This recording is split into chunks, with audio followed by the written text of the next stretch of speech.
we look at the human, the machine, and the environment. So we will look at all the humans that were involved in this accident.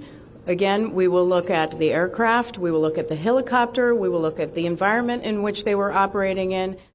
Tonight at 11, we continue to follow the aftermath of the tragedy that happened in our nation's capital Wednesday night when an American Airlines flight and a military Black Hawk helicopter collided in midair. Good evening, I'm Scott Levin. And I'm Mary Alice Demler. Authorities believed that all 67 people on board, both the American Airlines plane and the helicopter, have been killed.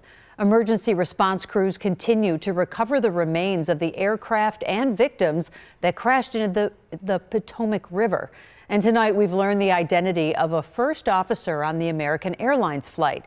Our sister station in Savannah, Georgia confirmed that one of the co-pilots on the plane was a man named Sam Lilly.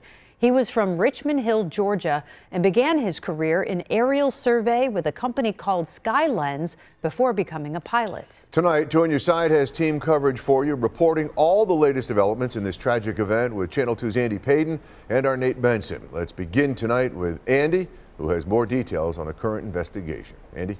And Scott and Mary Alice, we've just learned late tonight that investigators may be a little closer to identifying exactly what happened, recovering a very key piece of information on one of the aircrafts. Tonight, with the rescue mission now fully turned into a recovery operation, the question of why this all unfolded now the focus. What happened yesterday shouldn't have happened. It should not have happened. With 50 NTSB investigators still combing through the scene, trying to find anything they can to provide an answer. Crash.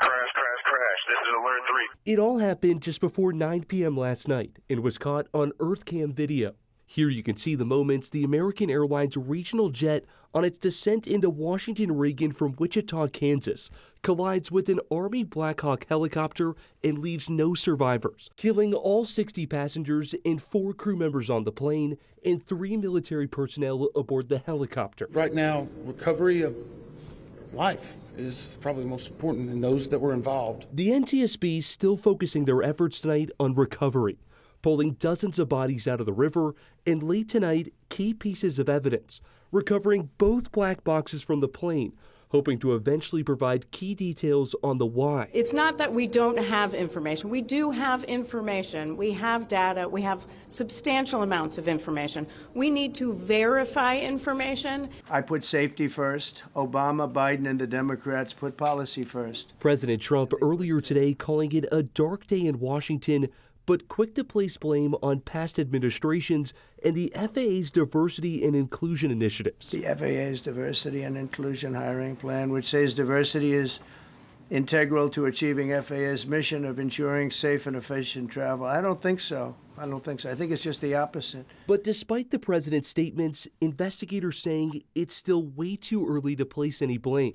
Tonight, NBC News, however, learning of one factor that could receive some, with a preliminary FAA report on the mid-air crash indicating that staffing at Reagan Airport Tower was not normal. Normally, one controller watches planes and another helicopters, but Wednesday night, one controller was overseeing both.